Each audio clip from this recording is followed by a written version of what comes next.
Well, the Uyinene Mrwetyana Foundation has put together quite a couple of teams that are going to come here, in fact, that are gathered here in East London, where they're going to be playing different kinds of sport in commemoration of Uyinene Mrwetyana. And one of the things that we're saying is that this is not only to commemorate the life of Uyinene, but also to highlight, the scourge that's currently plaguing the province as well as the country, where young women, children, people in the LGBTQIA plus community, as well as people living with disabilities are feeling unsafe in the country. And now to speak further about this, we're joined by Uyinene Mrwetyana's mother, Mrs. Mrwetyana. Mama, thank you very much for your time.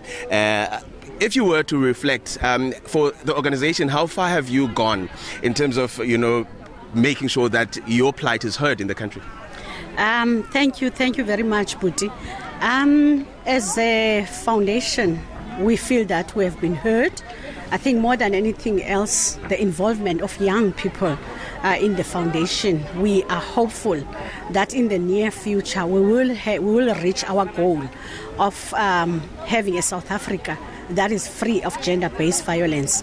As you mentioned earlier, that we have various young people that will be playing sport, and really it's not only about sport, but it's about the holistic development of young people, especially young boys whom we feel are neglected. And we see a gentleman of the future, we see an honorable man in the future. So we do feel that there are inroads, of course. In terms of implementation of policies, we have very good policies in South Africa, but on the ground, you don't see the implementation. And we call upon government to ensure that the implementation does happen. They must partner with us as civil organizations to ensure that we realize this important goal of seeing a South Africa that is free of gender-based violence. Right. Thank you so much, Mama, for your time, and we hope all the best for the organization in the future. That is Mrs. Mrwetyana saying there that, they've been trying to make all the necessary calls to every stakeholder, and that they are really receiving, good results from the work that they do, but also calling on government, to wage in the war, make sure that, whatever policies that there are also reflected on the ground. And now we're joined by a member of the Eastern Cape Provincial Legislature, Tata. We hear what, the foundation is saying. We hear the cry of the people. How far are we? How far is government in making sure that, whatever it is that you guys are saying you're doing is reflected on the ground? I can safely say that there are still very serious, deep and penetrating challenges that are faced by society under the hands of a man.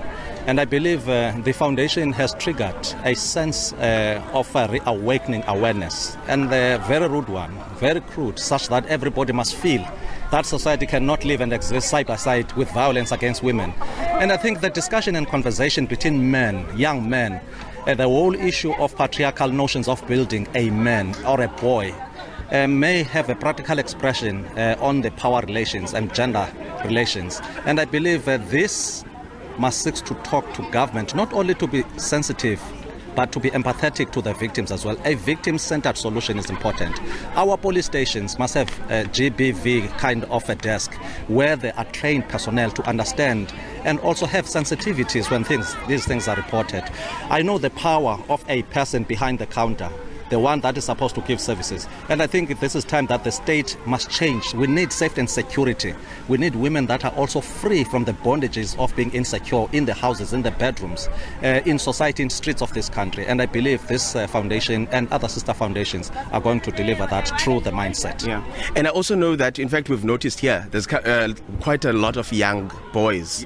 And the message here is to make sure that young boys, inherit what we're speaking about here. And also you doing quite a lot of work with men in dabas that you hold around the province. Yeah.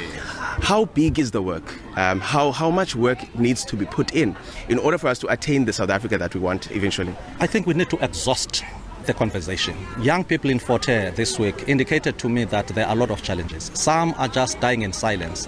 They are not well nurtured. There are no leaders at their own peer space. There are no leaders that are prepared to reach out. There is no discussion. There is an intergenerational gap. And the kind of society that is fast and growing, modernizing and technology savvy. And all of these things cause young people not to have conversation with senior leaders of society. And you can feel from homes that are no more talking, no more discussing anything, but everybody is silent and doing one or his own work at his own time. And I think the conversation with young men dialogue, young men parliament, men's parliaments and so on must be rooted not only in parliaments or in the theatres or big halls, but it must be a conversation of smaller groups. I'm happy that the post-event of Forte is delivering some results. There are corners, psychologists, and all of those people are trying to listen and pay attention to detail. And I believe those indabas must continue.